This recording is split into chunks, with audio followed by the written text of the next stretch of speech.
Oh, Gordon Ramsay is after you. Okay, hold on. Is There he? is a gecko in my place, and I wanna save him before he goes somewhere he shouldn't. Can we Yeah, just pause for a sec so I can yeah. oh Go my save god, the gecko. got him out of the house the other day. Oh, no.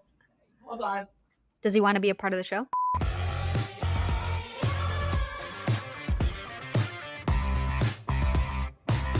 Welcome back to Sprung on Food, an interview-based show where the overall topic of conversation is food.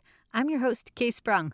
This season, I'm talking to food content creators, and my next guest is Lindsay Ames of Make That Sandwich. Let's get into the show. Lindsay is the chef, creator, and host behind Make That Sandwich. She's also an award-winning comedian, writer, actor, and voiceover artist who can be seen on stage, screen, commercials, movie, and video games. Lindsay, welcome. Hi. Thanks. I'm so excited to have the sandwich queen here herself, Your Majesty. Thank you. Thank you for being here. I have so many questions, sandwich related and otherwise. This Great. may be a very easy or difficult question, but if you could only eat one sandwich for the rest of your life, what would it be? This is a question that I always ask everybody so that I don't have to answer The it. tables have turned. One sandwich for the rest of my life. I honestly think right now, but it's just gonna go off the craving. There's too many, but there's too many. It's such a mean question. Now I'm realizing it. All right, then So, then how about well, no, in I'll answer it. I'll answer okay, it because I do it to people, so I okay, should. okay. But I would think right now, probably the sandwich that I made Gordon Ramsay. I made it up because it was perfect and it was so good and there were so many components to it. So it's like hard to get sick of. And it's a double fried chicken sandwich on a brioche with whipped garlicky lemony lebna, a harissa mayo, greens tossed in a sherry vinaigrette that was like gem lettuce with like mint and dill and pepperoncinis and sauteed shallots and capers. That's the word that I'm looking for. Yes. And yeah, I think that was it. And it hit every single component that you'd want. Fabulous. Or a We're beef dip. okay. But a Cole's beef dip, not a Philippe's. Oh, I wish I knew what are these places? Or two places and Okay. known as like the staple godfather, like the place you go for beef dips and the inventors. But I think Oh. Cole's kicks its ass, and I think their mustard's better. I think their meat and their bread. I think everything of theirs is better.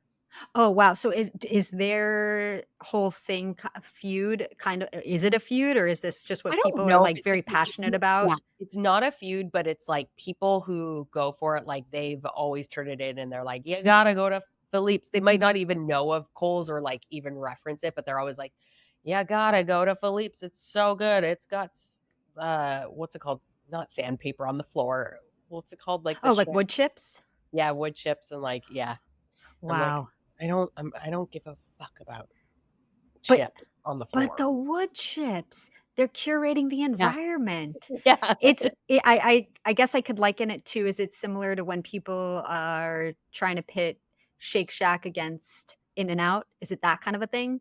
Yeah, but I don't know if it's actually now I don't know if it's just lore, if it's just like that a thing that people are just like I guess there is, yes. I feel like there is. It's like there's not that many people I feel like that know and go so hard for the beef dips, but I guess those who do and those who know, there is that. I But bet you I just feel like Kohl's is so good and people just skip it. But people also in LA go nuts over Langer's Deli. okay. And I feel like I'm gonna say it. I feel like I've gone 3 times. I have not gone in maybe 5 years, so maybe I need to go back, but I will always go back, like, to whatever, and I would try and I would eat my words if this is wrong, but at this point in time, it's dreck. I feel like the bread, whenever I've had it, it's a rye bread that's that really thin rye bread that I feel like gets mealy and Mm. like, degrades in that way, and I got I think it's the 49 or the 19 or something. It's like there's somebody right now who's watching it who knows it's like, like they're screaming the right number. Comment, it builds engagement. Yeah. Comment below. if you But know. so that one, it's like I just found it really bland, and I was like, I just don't get it. Listen, you're entitled to your I am. opinion. I feel like You hold a high position. You I have don't hold my a whole opinion much. sandwich brand. Yeah, exactly. I don't like, you know, display my opinions so strongly, but I feel like for this one I'm entitled. Yes, you're being very Switzerland about it, which is fine because we want all the sandwiches to just get along in life. If somebody is not familiar yet with Make That Sandwich, how would you describe it to them and how did it all come about? Make That Sandwich is a sandwich making game show where I get friends or comedians or musicians, celebrities, whoever to play the game Make That Sandwich. And Make That Sandwich is a game where each person takes a turn listing one ingredient to make the most perfect sandwich. And the ingredient that you play is based off the ingredient that is played before you. So you're making one, like the group is making one delicious, amazing sandwich, and it goes around round robin style until one person feels like the sandwich can't get any better and they use their turn to say make that sandwich, and it closes the round, and usually that's it. But then I take it and I actually will make the sandwich. And it came about because I was at my friend Sam's house, who Sam runs Dropout. It used to be College Humor. He is like literally the master of games. Like he's a game god. And I was at his house. It was before the pandemic, I guess probably about 6 months. And we were having dinner with all of our friends. And he was like, Lindsay, have you ever played Make That Sandwich? And I was like, no. And he's like, oh, it's just kind of like a game me and my friends used to play a little bit, like just a warm up game, kind of like improv warm up game. And so me and my group of friends played it. And the next day I happened to be filming, a friend wanted to film a sizzle reel for me. And he's like, I want to film you cooking stuff. And I was like, what can I make? And then I was like, I'm going to make this sandwich that we played at that dinner. And then I did that. And then I called everybody and I got them to just send me videos of them saying the ingredients. And then I just edited it into a video. And then it kind of grew from there. And then I did a couple pop-ups that were like sold out. And then I was like, I'm going to try and do it as a live show.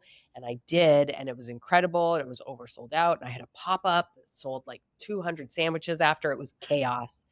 That whole thing was fucking mental what actually happened during that show, but it was oversold out. It was amazing. And then a week later it was lockdown and I was in the hospital with an emergency appendectomy. So kind of took me out for a little bit and the show out for a bit, and I brought it back and things were going well. And then of course, because life is so funny, I hit last year with like a ton of really bad health things that I was kind of in and out of multiple surgeries and almost died in December. And then I brought back the first one of this year, I guess in March. And I've been going kind of slow. I did it in New York at the New York Comedy Festival last year. I got that one in, and I got to make Gordon a sandwich last year. So got some good things in, but it's mostly been like every time I get it started, there's kind of something that has just been thrown in the works, a wrench in the works. I can't speak today, but Yeah, we can throw wrenches anywhere we want to. It's yeah. your world.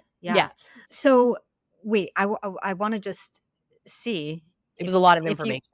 and it was the perfect amount of information, and I like to dissect things because I like to ask questions. But the pop-up that you did was out of control. What was the format? Did you have different menu items? Was it one particular? What was the format like for this pop-up? No, so the format and everything, and the show itself was incredible. It was what was happening behind the scenes that ended up being like just the most insane debacle I've ever experienced in my life. But the way that it happened is that I would get the players to play. Yes. I've now changed the format, but I used to get the players to play virtually about a month earlier, and then I'd make the sandwich and film it and do a really cool episode, and I'd recreate that sandwich on stage live for the players and then some lucky audience members. And now what I do is I ask each player for 5 ingredients that they would want on a dream sandwich, and it doesn't have to be one sandwich. It's just whatever ingredients they would be like, that would be delicious, but it doesn't have to be for one uniform sandwich. So I bring those ingredients, then some of my own, I put them on a table, and then we play rounds from those ingredients. And then we take away ingredients that have already been played. And last time we did it, it was the first time I had ever done it. It was amazing. And we played 3 rounds. So, and we'll usually get like an audience member up to play, and that's really fun because then they're all involved. And obviously the audience likes getting fed, so that's fun. Who doesn't love some food and a sandwich? I actually had the pleasure of being in the audience at the New York show, and it was so much fun. And I know that you're based in LA. So what are the differences? And you can be honest, what are the differences between the crowds in New York versus LA? Well, that was just such a like, do you prefer I one or don't, the other? Are we cool? Are we not as cool? I mean, New York, I love New York. I simp for New York hard. So I like hard audiences or not, like I love it. And I feel like it's a little different. I'd say for stand up, it's a little bit tougher in New York, but I kind of think that's good because it's like you're not playing. It's just different, right? So it's like a different vibe of people. What do you think attributes to that? I think because like this is probably, yeah, It's I going don't to like know. a whole social Yeah. experiment aspect of I it. don't know. But New Yorkers are so fucking cool. Like New Yorkers are the best. It's like that's why whenever anybody you visit New York, you're like, I just want to live there. Like every time I go there, I'm like, well, this is where I should be. But it's like, but I also know for work and the opportunities and everything, it's like I got to be here. But I would say I'm much more a New York person than an LA person. Though now, like with the weather, I mean, I'm Canadian and I love winters and stuff. I actually do. So speaking of Gordon Ramsay, you were on his show, Idiot Sandwich. Yes. How did that come about? And tell me all about that experience. My friend had sent me through Instagram, I guess, like the call to action for it.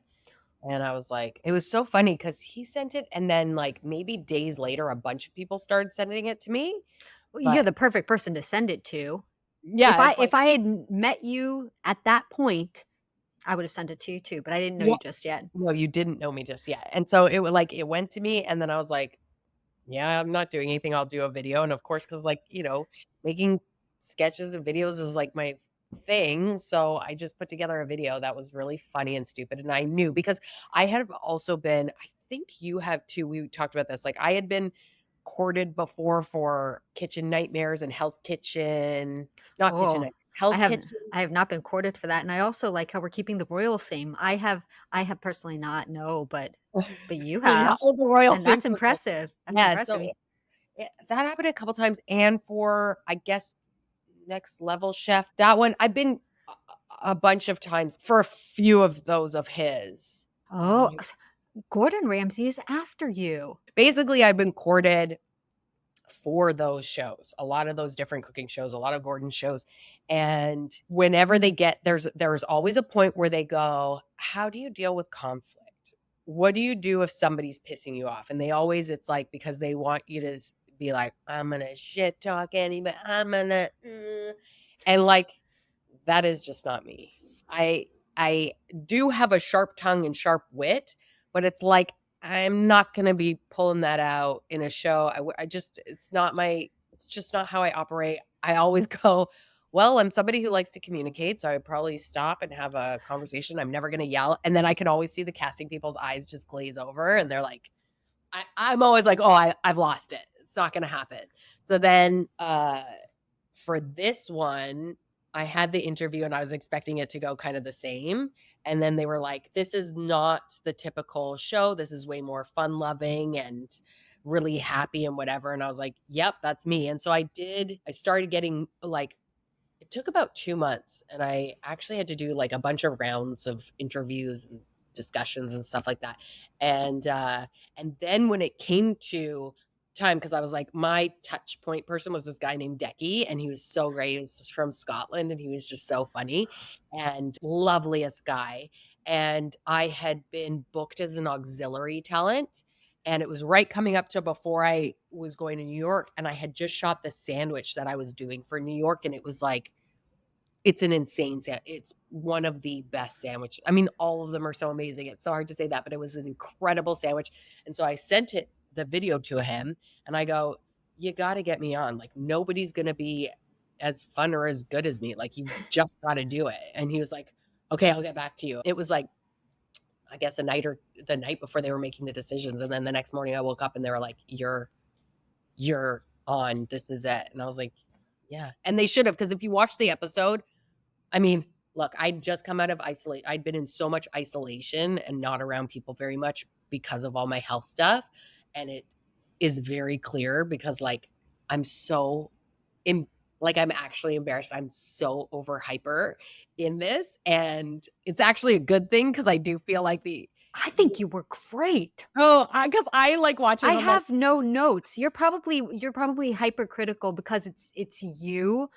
I have no notes. You delivered. It was great. It's so funny because they go, before we go, do you ever fangirl for people? I'm like, no, not really, because I do comedy and I've done my shows and I'm like used to like, I've worked with all kinds of celebrities before. And it's just kind of like, it's never been a big deal for me, except for when I bumped into Roy Choi at the farmer's market. I was wearing a 90210 sweatshirt. This was like a few years ago. And he goes, I was shopping and I was kind of like, oh shit, there's Roy Choi, but I'm never going to bug anybody, right? So I'm like getting my stuff. And then he goes, cool sweatshirt. And I should have just gone, thanks. And I go, oh no, thanks. So, right. You're like, memorable though, if nothing else. Voice comes out so weird. So weird. So like I was like, no, I'm fine. I'm totally gonna be cool. When I met him backstage, like I was cool. I made him laugh and whatever. But then when I was like filming with everybody, I did turn like on fangirlish, which I look back and I'm like, it's so annoying. But I know it's nobody else, but for me. But what they didn't show is I actually made him hug me like so many times. Like when he was running from, like he was at Esmeralda's station and he was talking to her and I could see that he was coming to me. So as he's coming to me, I stepped outside of my thing and I go, come here, Gordon. And he just started laughing and he hugged me. And I did it like 4 times. I made him hug me so many times. But he liked me. You can tell. He liked my stuff. And my sandwich was really good. Although, cooking in that, thank God. Everybody who's watching this, I do have to say a huge thank God to meeting you at JC's birthday because I had no idea what to expect, rightfully so. But the few like kernels of wisdom that you gave me, I know that they really set me on the path. Oh, wow. Being in a better place. Like I know that without that conversation, it would have been a lot. You would have been asking for way more hugs. Yeah. Oh, well, that's so nice. I mean, I don't know. And we don't have to rehash it. I'm not sure what I said, but I had done Chopped. At that point, yeah, Chopped, and I may have already filmed Beat Bobby Flay. That was like, I mean, it aired only a little bit ago, but they filmed like a year in advance. So then you really forget all about it by the time that it airs. And so that was it. It's not like I've done a million shows, but from that experience, because I didn't have anybody. I just asked the producer a hell of a lot of questions before I did my first show because I had no clue. I had no idea what to expect. But just being able to actually talk to a real person and not somebody who's in it, like works for it, what that's like. I'm glad that was helpful. Me too, because also like just getting thrown into it because it's like you're in a kitchen that you've never seen. Also, of course they're using the induction burners, which is just such a like it's so hard and there's no timers, right? And so like that's also really hard because I was frying chicken.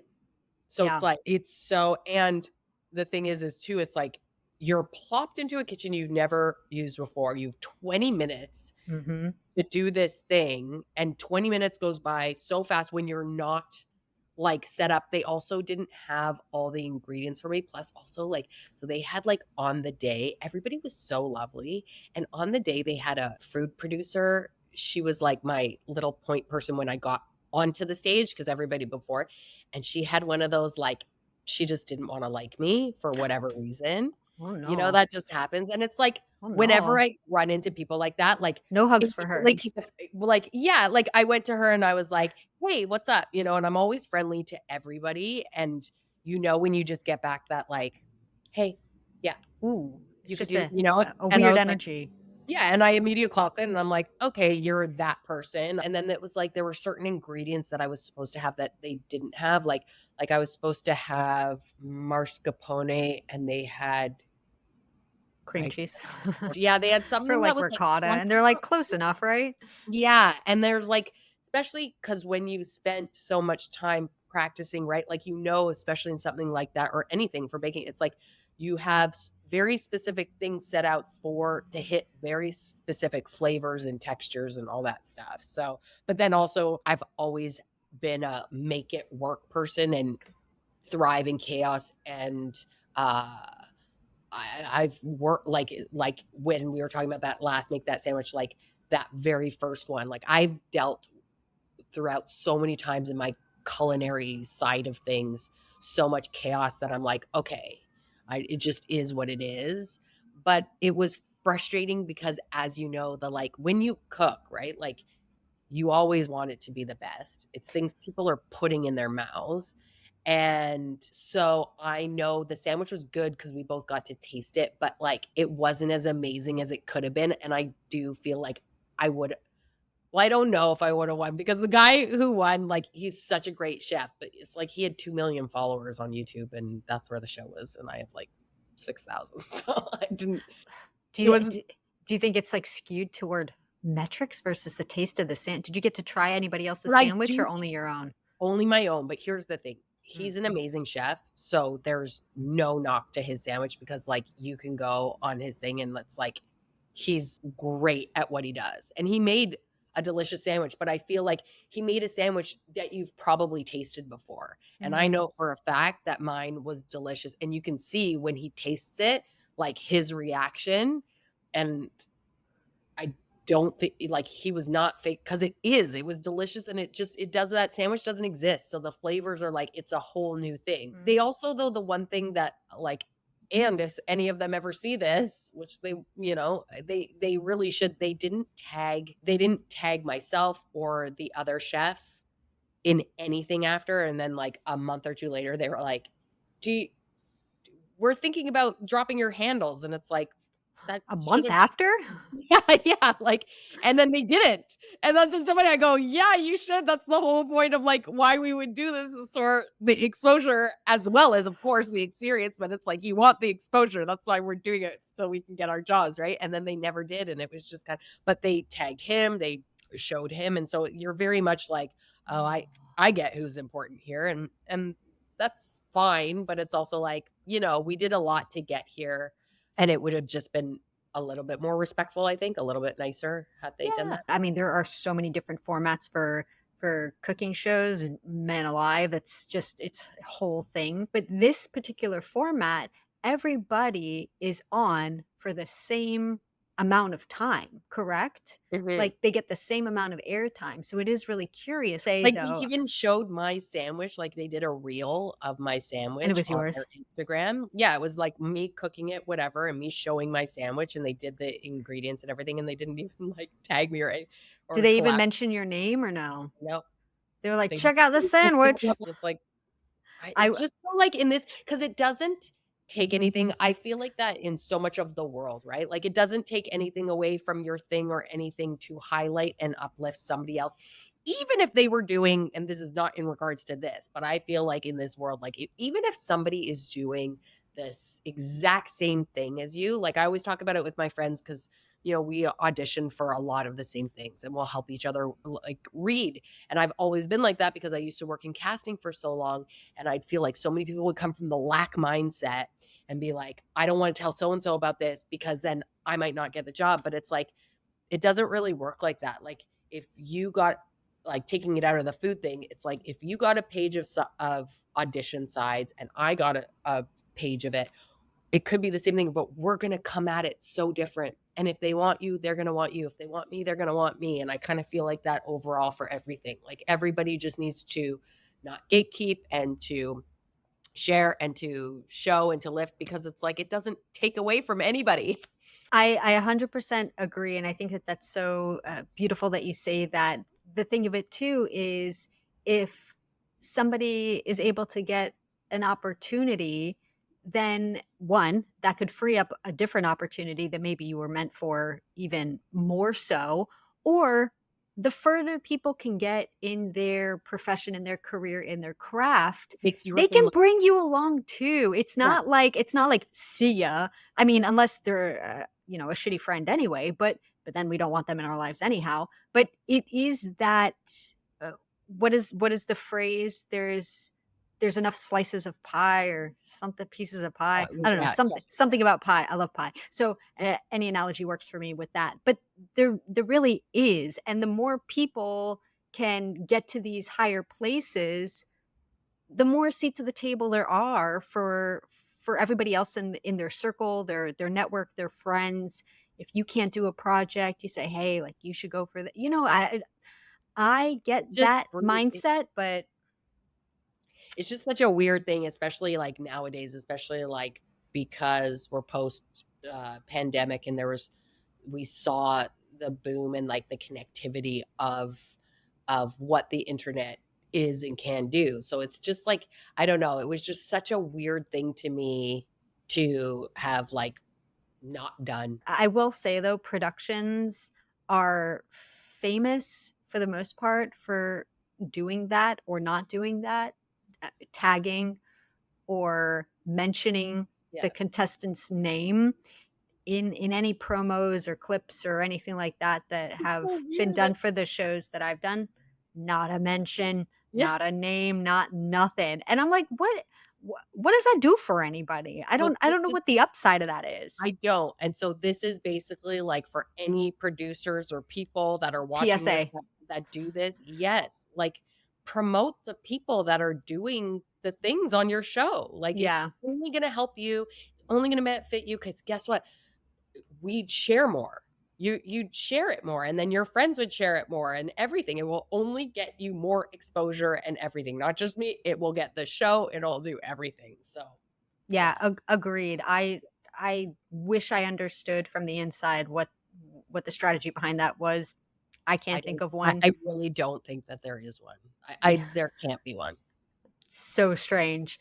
The energy of it was an outdoor kind of, for lack of a better word, At arena Caesars. as Yeah. well. It was at Caesars. So that's kind of wild. And you have people. That's the other thing We're that's cheering. that And I added didn't level. know. Yes, everybody thought that like the people knew me that were cheering for me, and I did not. It's just they happened to be from Canada and they happened to be wasted. And it was Wonderful. I know, and it was so funny. And so it was like so fun because they were just like I had the best cheerleading section, but I also was so hyper and I was hyping them up. Yeah. It was Yeah. mutual energy, which was incredible. Like I can't even believe because like for him, his wife had given birth the day before, and he was also in the midst. They were shooting because we did it right outside of Hell's Kitchen, the restaurant, like at Caesars. So we did clever. it outside, and they were filming the new season of Hell's Kitchen. So I was like, how is he sleeping? Like, how is he?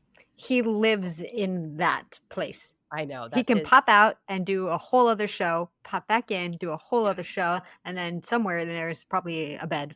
Yeah. He lives there. Yeah. Makes the commute really easy. Yeah, really easy. Yeah. Wow. He has no shortage of shows too. Bless him.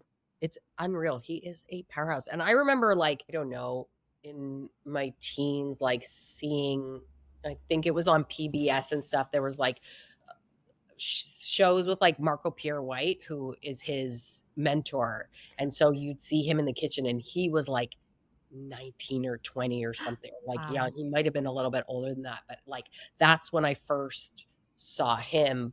But like for many years, like before, because I had seen that and then seen him go into stuff and I knew like why his persona and what he was doing for what he was doing. And then like his amazing soft side. And he really is like, he's the loveliest guy. He's so tall. So tall? How tall is he? I mean, I could Google it, I'm sure, but like, I think is he? Might be 6'3", 6'3", 6'4", or something. He's so tall. Yeah. Good for him. You never think you're like, what? But he's What We're was just having a Gordon gossip session. Yeah, we'll take callers.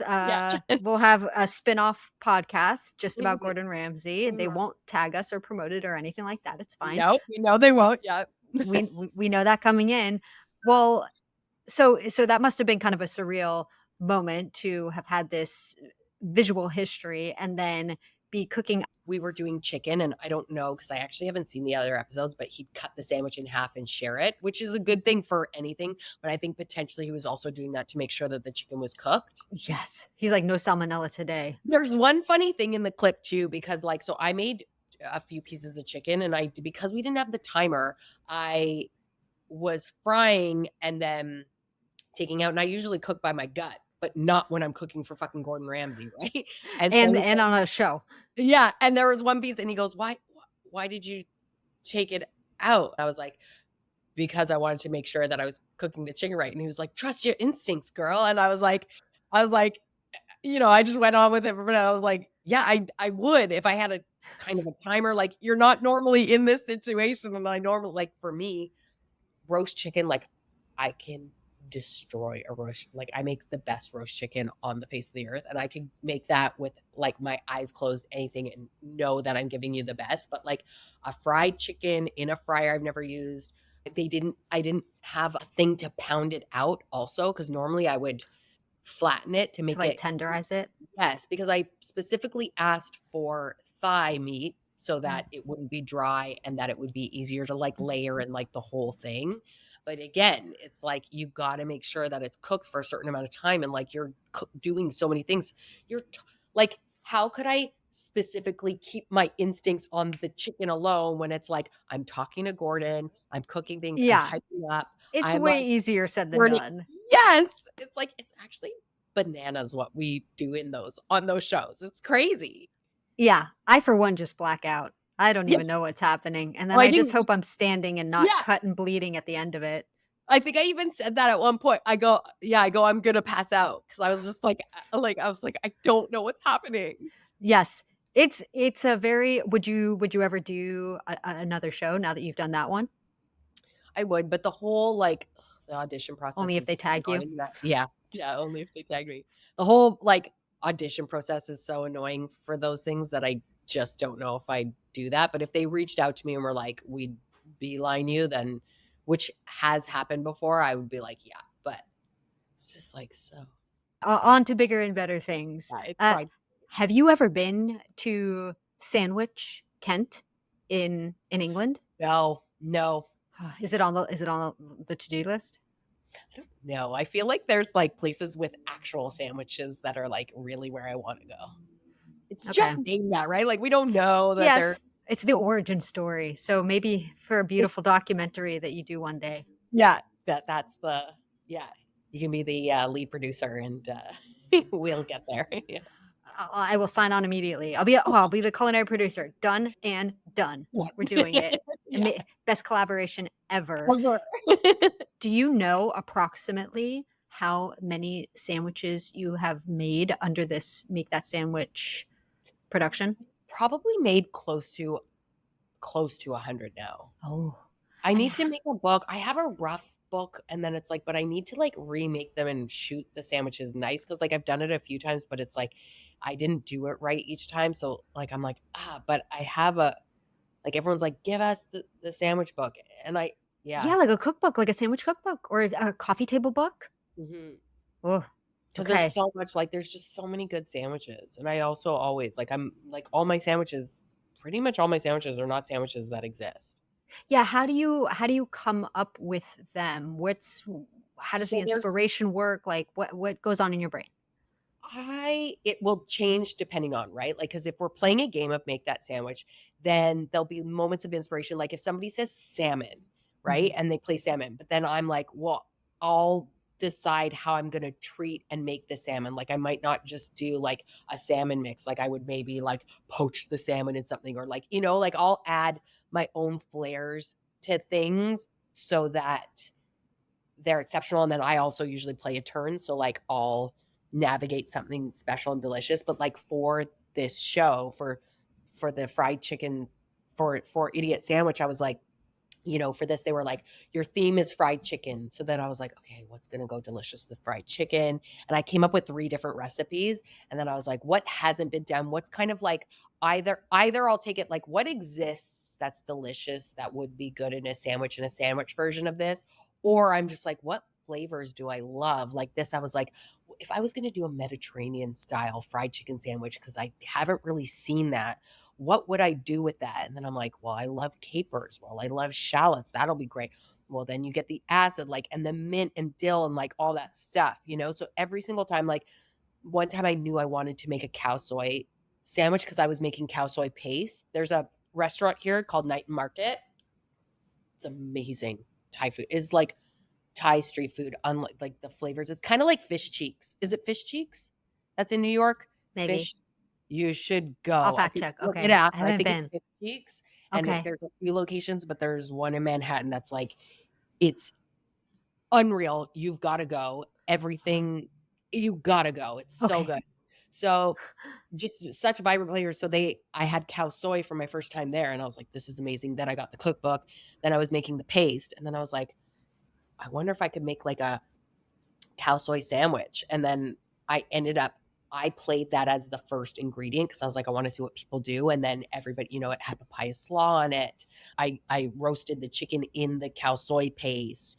I did like a bird's eye chili vinaigrette. There's chopped peanuts in it, you know, like just like making sure that I have like, usually it's like I want hot, cool, crunchy, soft, smooth, like you know, like smooth mayo. Like I want it to be moist, you know, like all those sweet, a little bit salty, like the whole, you know, fat, acid, all that stuff. Is there any way that we could do our own trim down, make that sandwich? We don't even have to trim it down. Okay. It You doesn't take long. lead. I don't. No, I'm gonna ask- you take the reins. You take the Sure. reins. I'm gonna make a sandwich. Yes. I'm gonna ask you. So then, and then Okay. I'm gonna start it, but then you go. You'll repeat, and you're going. I'm gonna make a sandwich, and on that sandwich, so I'm gonna make a sandwich, and on that sandwich, I'm gonna put. Okay. I'm gonna make a sandwich, and on that sandwich, I'm going to put. Okay. I'm a vegetarian, so here we go. Tofu. Okay. But do I specify how the tofu is prepared? You can, Okay. or you can save it for another plate. It's up to you. Oh. Okay. Well, just for specificity, let's do fried tofu. Okay, great. In like a whey and nutritional yeast. I have a marinated fried tofu that I love to make. Ooh la la. Tell me about it. It's really great. You just We're like deviating for just a moment, but I need to fine. know. That's what this game is. Oh, That's okay, the great. point of this Ah, game. I So love it's it. like I love it. you take tofu, and then in a container Mhm. you'll put like a quarter of the thing with soy, Mhm. and then fill it the rest of the way with water, and then you put garlic powder in and crushed coriander seeds, and then just let that go. And then I toss it in whey and nutritional yeast and fry it, and it's there's a wrap that I make that's so good. Wow. It's difficult Okay. for me. Okay. I'm getting the Okay. recipe after this. Okay, amazing. I am going to make a sandwich, and on that sandwich I'm going to put fried tofu, and I'm going to put, it's exciting, hot habanero chili crisps. It's basically it's like taking habanero. Trader Joe's did it. It's killed my life, but it's so good. It's just basically habaneros that have been fried and then put in olive oil. So they're crispy and very spicy. Oh, okay. I'm loving this so far. All right. So I'm going to make a sandwich, and on that sandwich, we're doing I repeat it back each time, right? And I have to compound it. Okay, great. So this is also a very good test for people's memory. Well, it's like an improv thing too. So. Oh, okay. I've never done improv, so this is my foray. Okay, great. So, all right. So we're doing the fried tofu. Let's get hella specific.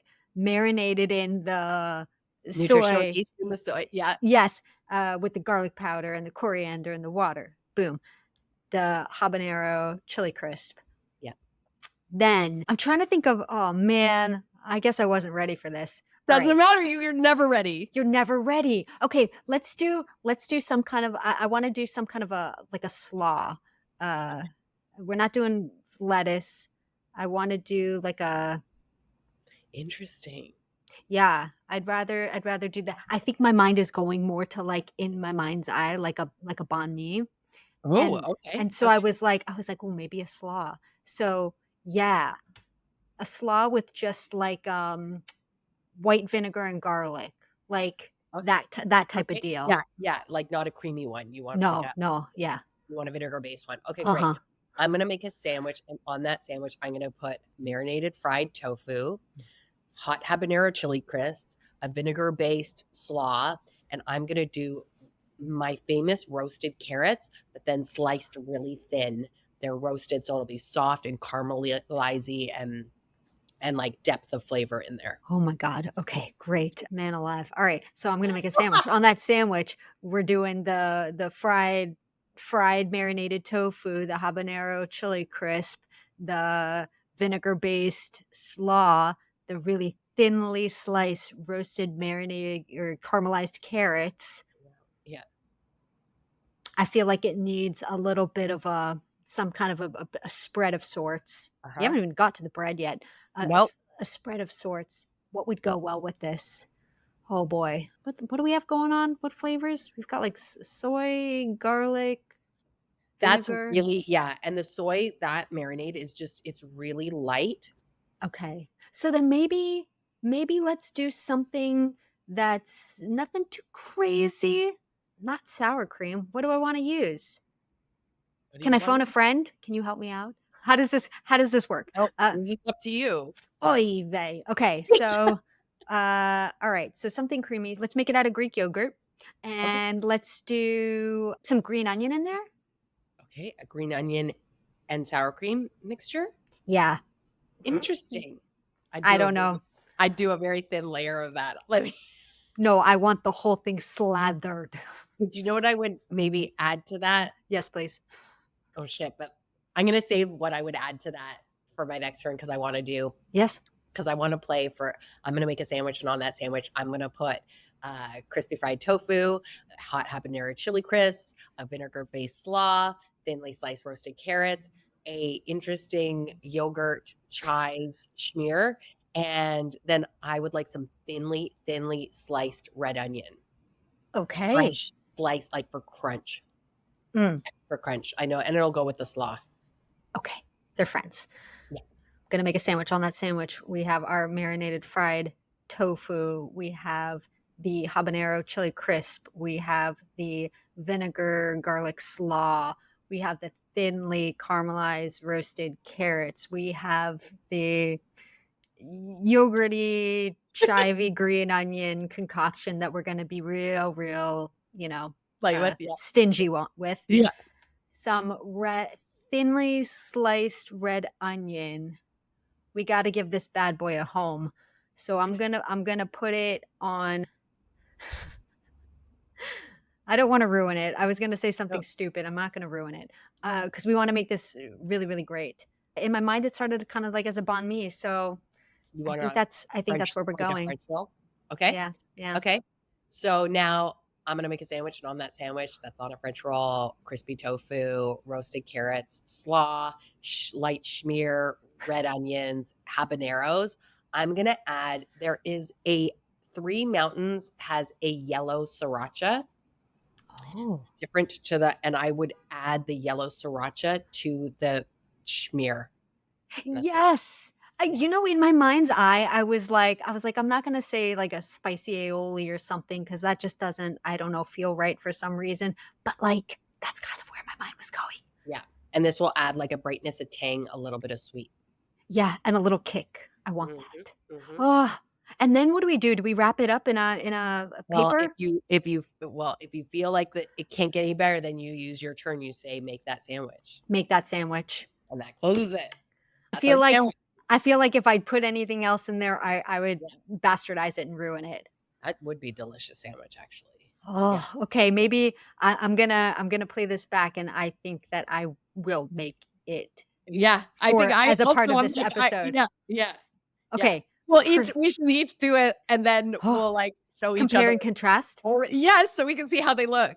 Oh, I love it. Okay, we'll set that up because there is also so much to like the way that you like the order in which you play the ingredients. I actually said that to Gordon. I'm like, there's so much more than just like the sandwich because it's like the layers, the edibility, how do you like layer it, and it matters. Whether you put one layer above the rest, something might get smooshed and moved around and all weird and like nobody wants that.